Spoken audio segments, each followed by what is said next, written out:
What's good, y'all? I know it's been a week since I uploaded my last video, but it's also been a week since there's been normal regular season basketball, so I figured I would align myself kind of with the All-Star break. That came and went though, and I will say, shout out to the NBA. They had a pretty good All-Star weekend, I would say. Not to get too deep into it, but I thought the games were pretty competitive. The three-point contest was dope.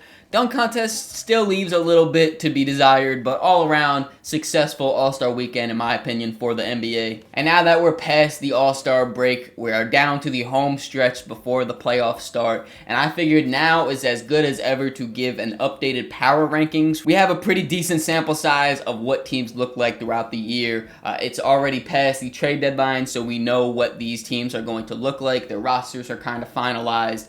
So I figured today I would go through my top 10 in the power rankings for NBA teams. Before we get into it, I want to remind you guys to leave a like on this video, subscribe to the channel if you already haven't. We're on the road to 500 subscribers. Hopefully we can hit that before the playoffs.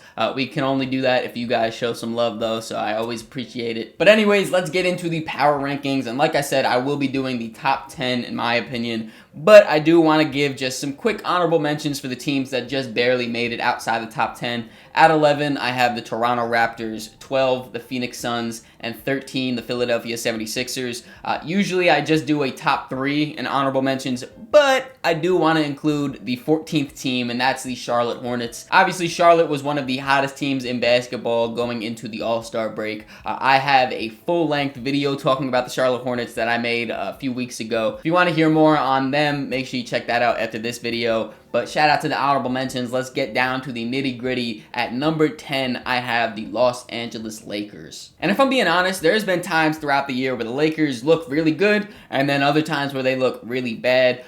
To be fair to them, they've been dealing with some injury, a little bit of LeBron injury earlier on, then Austin Reeves, a little bit of Luka missing some games here and there too. But when they have those three guys on the court, which is Luka, LeBron, and Austin Reeves, those three guys are good enough to win you a game, good enough to win you a playoff series even, and I do think that they have some of the best star power in the league. That's kind of what's propping them up into this top 10 right here. I also do like their pickup of Luke Kennard. I thought it was a pretty underrated pickup. Obviously, as one of the better three-point shooters in the league, he's definitely going to help space the floor for those three guys that I was just mentioning. All three of them are great at getting to the paint and then kicking out to shooters. And again, you know, Luke Kennard will knock that down. So I like that pickup. And then overall, like I said, just the star power kind of carries the Lakers a lot. I'm not saying they have a terrible supporting cast or anything, but it is pretty heavily skewed towards their top 3 that solidifies them in this top 10. Coming in at number 9, I have the Houston Rockets, and they looked incredibly good to start the year, and then as the last month or so has gone on, they really have struggled offensively. A lot of times you could see that they're missing a true point guard. Obviously, Fred VanVleet was supposed to be that. He's missing the entire year with his ACL injury. There's been times where they've been able to piece together their playmaking, whether it's Alperen Sengun playmaking out the hub, Amen Thompson getting downhill and then kicking it out. Of course, Kevin Durant, he draws so much attention. He can make the right passes and right reads. And they've been able to kind of coast by. Like I said, as of recent, they've been kind of struggling offensively. But overall, I do think that they are still going to be a solid team. Obviously, they have a lot of talent. Their defense is incredibly good. It does suck that they were one of the few teams to not make any moves at the trade deadline. We saw a few point guards on the move, and Houston didn't call for not one of them. So that definitely does suck a little bit. Also, I don't know if you guys have been on Twitter over the weekend, but there's a lot going on with an alleged Kevin Durant burner where he was dissing a few of his teammates. I don't want to get too deep into that because it's not confirmed that it was definitely Kevin Durant, but that just raises some more questions about what the locker room is going to look like. Overall, though, like I said, Houston has enough talent to be a good team. They have been a good team for majority of the year. They come in at number 9. Moving on to number 8, we have our first Eastern Conference team, and that is the Boston Celtics. I know a few of you guys might be thinking this is pretty low for the number 2 seed out in the Eastern Conference, and I agree. On paper, the 2 seed being number 8 in the power rankings doesn't make too much sense. But when you see the teams I have above them, I feel like they have a pretty good argument. So I guess you guys will just have to wait and see. But specifically on the Boston Celtics, they have really surprised me a lot, led by Jaylen Brown, just giving them a whole lot of scoring. Peyton Pritchard has looked really good. Derek White also at times. And obviously that big three is kind of carrying them with no Jason Tatum. But it's not just them. I think that the Boston Celtics have great coaching by Joe Mazzulla, and then just great guys that know their roles all throughout. Having guys like Sam Hauser, Jordan Walsh, Baylor Shireman, Hugo Gonzalez all around their wings, just being those connective guys, sometimes knocking down a three-point shot, sometimes defending a little bit, sometimes just crashing the glass. Being able to have guys that give you a multitude of looks on the wing, I really like. And then also, when you look at their center position, they addressed that at the trade deadline, going and getting Nikola Vucevic, and he has looked really good so far in a Boston Celtics uniform. I feel like they kind of have the perfect conglomerate of centers between Vucevic, Neemias Queta, and then Luka Garza still gets some burn too. Each of those guys give you a little bit of different things. Obviously, you have Vucevic, who's kind of the stretch big. He'll post up a little bit, rebounds well. Neemias Queta will rebound, defend a little bit more. Luka Garza, he does a little bit of the things that Vucevic does, but obviously Vucevic is just a much better player talent-wise. But all around, having so many different guys that know their role and all contribute to this team is what's definitely had them towards the top of the standings without Jason Tatum and all the other guys they lost over the offseason. Next up at number 7, we have the Minnesota Timberwolves. And I feel like the Timberwolves have been quietly one of the best teams on both sides of the ball. When you look out on the Western Conference standings, the Timberwolves aren't like a top 4 seed or anything like that. But when you look at their net ratings, their offensive rating, defensive rating, they have been really good. They're 6th in offensive rating, 7th in defensive rating, and just all around been a great team. Obviously, you have the defense anchored by Rudy Gobert. You have Jaden McDaniels out there on the perimeter. Even Anthony Edwards as a star player is a two-way guy.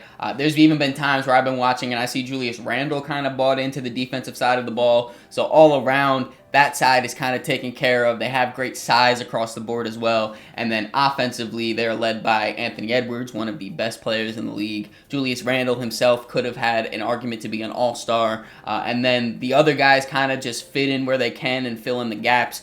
Guys like Naz Reid or Dante DiVincenzo, Jaden McDaniels offensively, they all kind of get their shots in the flow of the offense and just elevate that. And then also at the trade deadline, they went out and got Ayo Dosunmu to add to that bench scoring.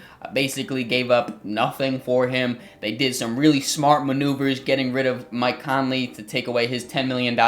Then he got bought out and is actually going to be re-signing on a minimum. So, they have really done wonders around the trade deadline. Like I said, they have quietly been one of the better teams on both sides of the ball for the entirety of the season. I really do like the Minnesota Timberwolves, and they come in at number 7. Next up, we're going back out east for number 6, and that's where I have the Cleveland Cavaliers. And this was one of the more weirder teams to try to place in the power rankings, considering the entirety of the beginning of the year, they have been pretty lackluster, but you can't even really evaluate them based on that slow start, considering they made one of the biggest surprise moves at the trade deadline, which is of course trading Darius Garland for James Harden. And James Harden's only played 3 games so far, albeit in those 3 games he's looked really, really good in Cleveland. But we all know James Harden usually has a little bit of a honeymoon phase, then it comes back down to earth.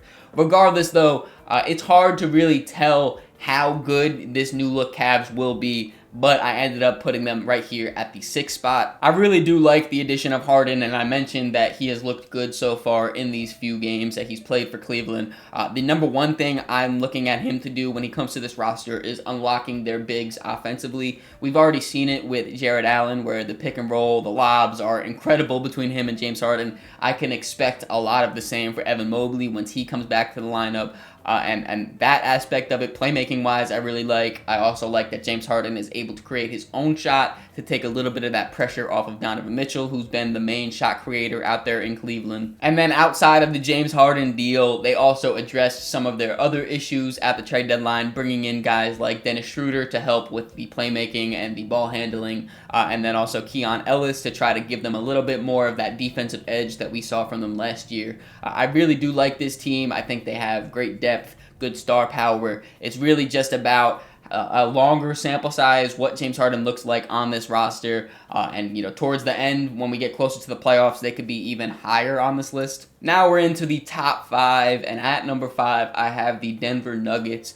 This year has been really strange for the Nuggets because they have dealt with so many injuries. Obviously, you had the big one to Nikola Jokic where he missed a huge chunk of time. But even outside of that, Christian Brown has missed a lot of time. Aaron Gordon has missed a lot of time. You have Cam Johnson who missed some time. Basically all 5 of their starters have missed a period of time throughout this roster, or throughout the season rather.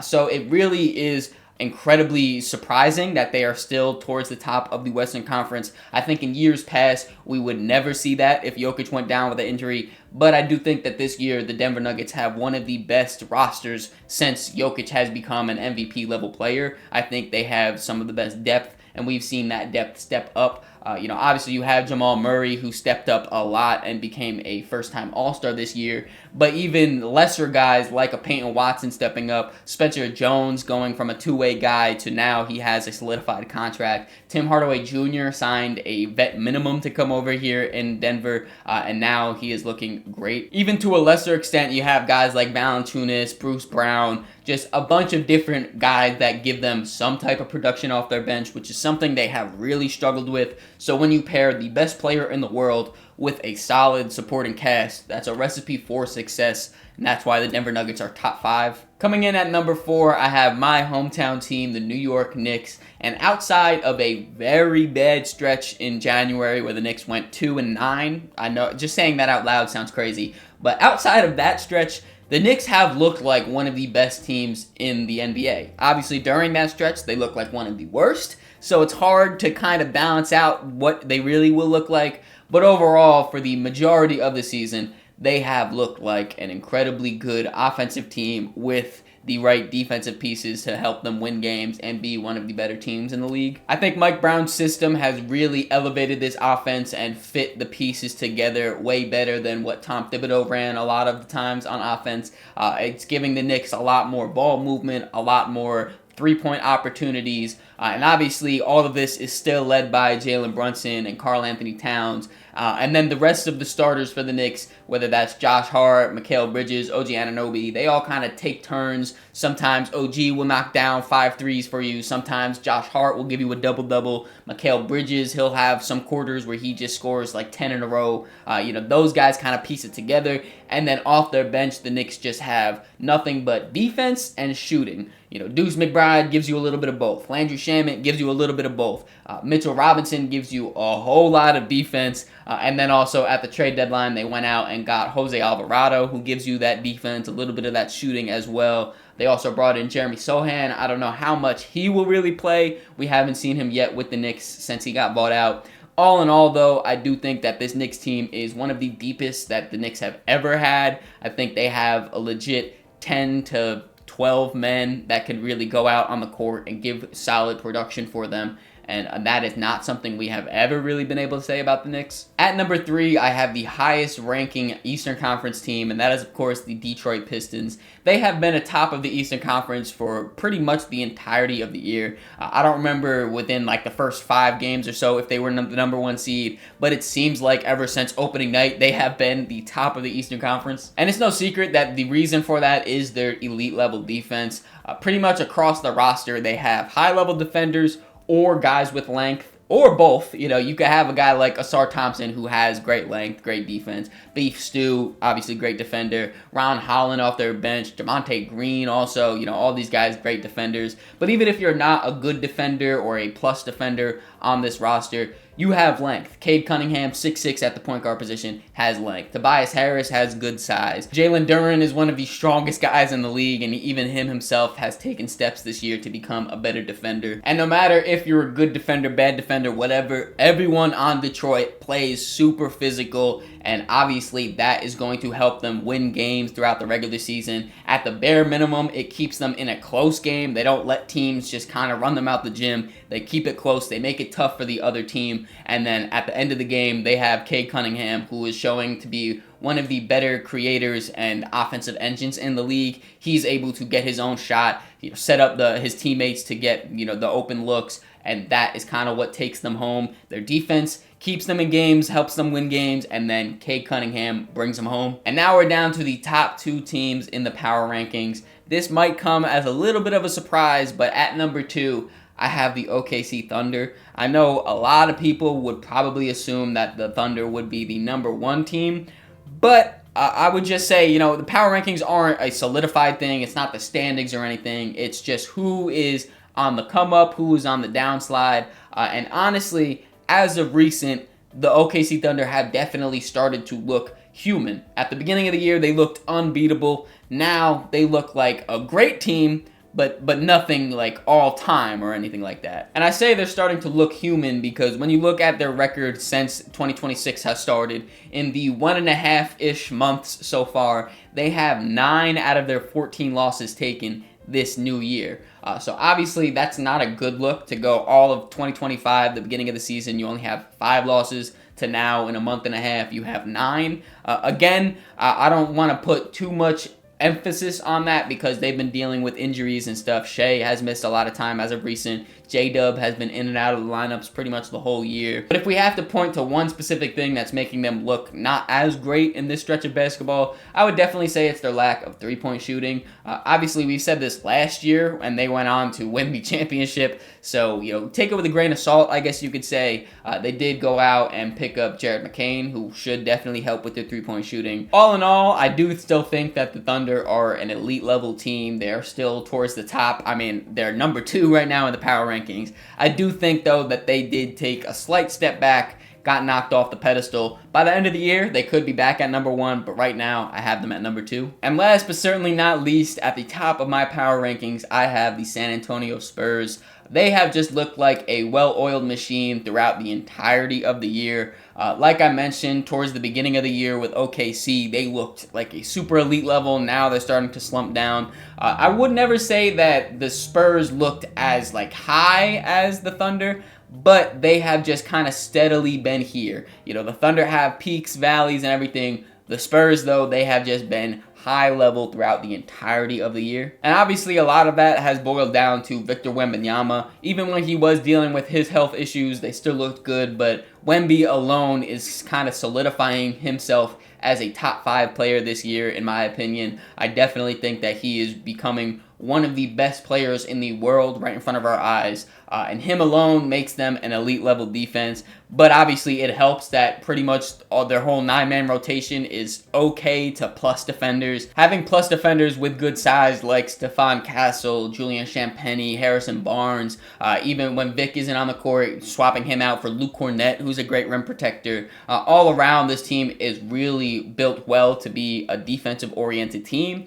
And then offensively, still they run a lot through Wemby, obviously. They run a lot through De'Aaron Fox, some of their other guards like a Stephon Castle or Devin Vassell even. But all around on offense, no matter who has the ball in their hands, the ball moves incredibly well here in San Antonio. They allow their defense to kind of set them up to run in transition, get easy looks offensively in that aspect. And then, again, when it comes down to it, star power really matters in this league. And like I said, Victor Wembanyama is solidifying himself as one of the best players in the world. What do you guys think, though? Let me know in the comments below what I got right and what I got wrong about my power rankings. And then also, who are your top 3 teams right now in your own personal power rankings? Hope you guys enjoyed this video. If you did, make sure to leave it a like. Subscribe so you don't miss the next one. In the description, there's links to all my social medias, so make sure you follow me on all those to keep up to date with me. Catch y'all.